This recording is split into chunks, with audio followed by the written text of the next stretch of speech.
सावन का महीना आए हैं भोलेनाथ। हवा के कण कण में गूंजे हैं डमरू डम डम आज।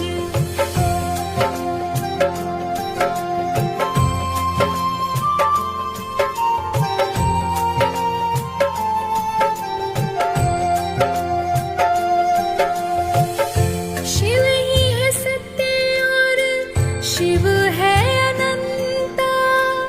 शिव ही अनादि और शिव भगवंता।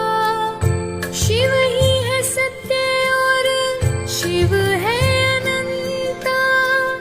शिव ही अनादि और शिव भगवंता। शिव शंकर की महिमा पर भक्तों को